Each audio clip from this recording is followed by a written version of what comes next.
Good morning. Today we are going to see about 2-bit synchronous up counter. So in our last video we have seen the types of counters as synchronous counter and asynchronous counter.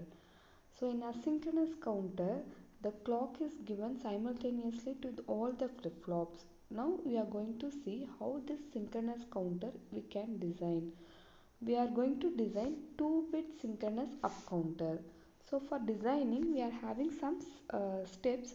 We are going to see one by one steps. Okay. So first step 1 is we have to draw the state diagram. So for any design we have to draw the state diagram, that is we have to find how many possible states are there. So as it is a 2-bit, so what are the possible conditions for the 2-bit? What are the possible combinations? 2-bit 0 0 0 1 1 0 1 1. So there are 4 possible states we can draw. So we can take it as 0 0 as S0, 0 1 as S1, 1 0 as S2, 1 1 as S3.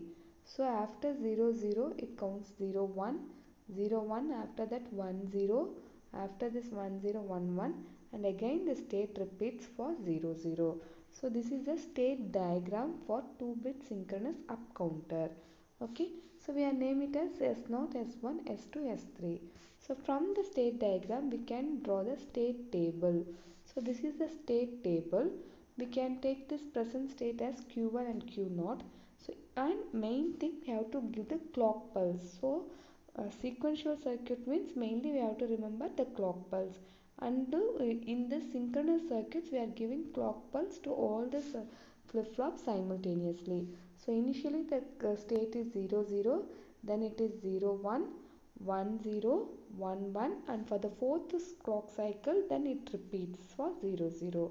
So from the state table we have to draw the excitation table and we get the excitation inputs. So this is the excitation table. Here we are having present state, next state and excitation inputs. So as it is a 2-bit synchronous up counter, we are going to use 2 flip-flops.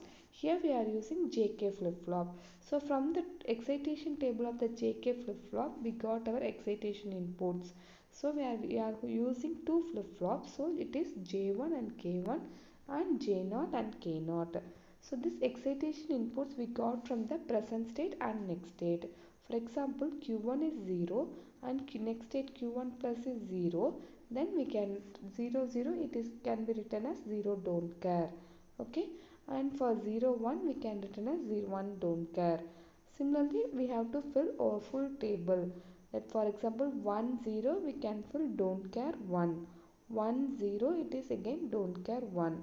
So from this table we can get the excitation inputs for J1, K1 and J0, K0. From using this table, now we are going to draw the K map to find this value for J1, K1, J0 and K0. So this is the K map. For J1, 1 don't, that is 0 1 and 1 1, we are having 1 don't care and it is combined to give Q0. And similarly for K1 also we are getting this Q0. And for J0 and K0 the entire cell is combined, which is equal to 1. Similarly for K0 it is 1. From this we can draw the logic diagram for 2-bit synchronous up counter. So this is the logic diagram for 2-bit synchronous up counter. We have drawn 2 flip-flops. The flip-flop inputs are given as J0, K0, J1 and K1. Output can be given as Q0, Q0 bar, Q1, Q1 bar. We already find that J0 and K0 as 1, J1 and K1 as Q0, and as it is a synchronous counter, we give the clock simultaneously to all the flip-flops. This arrow mark indicates that it is an edge triggering. So this is the logic diagram for synchronous up counter, that is 2-bit synchronous up counter. Thank you.